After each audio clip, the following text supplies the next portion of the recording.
Tadu daya tidapa Sima Kakoda kui we pale Sima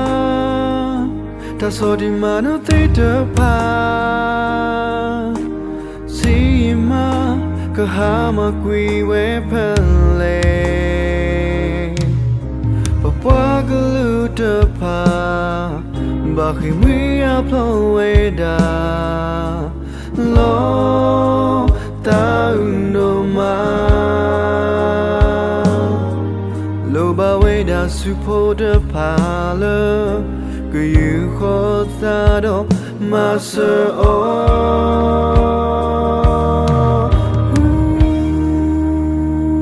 te ya tu ga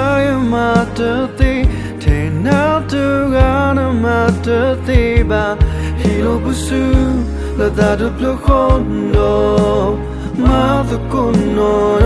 pa pa kulu ba we pa la pa kale do ma so hilo no su po ta ma so bu mi lo khiwe we talking to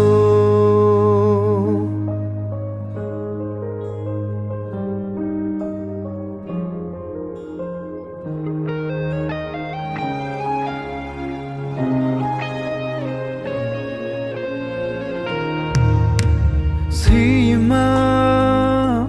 Dadu daya tidapa Sima Kakoda kui we pale Sima Tasodi mano tidapa Sima Kahama kui we pale Papagalu dapa Bakhi mi aploeda lo ta no ma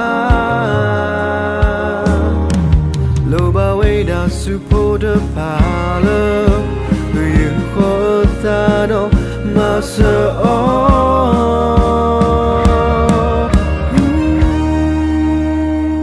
te ya tu ga ma te te na tu ga ma te ba hilo busu la da de blokondo ma to kono no ba kwa kulu ba we pa la ba kale do ma so hilo no su po ta ma so bu me lo khiwe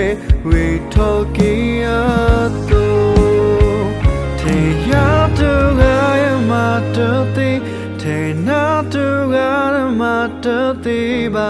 hilo busu la da de blokondo ma to kono no pa kulu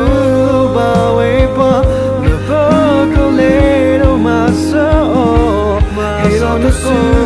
po ta ma so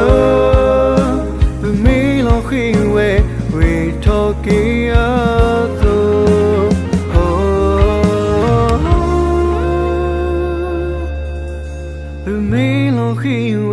we talking to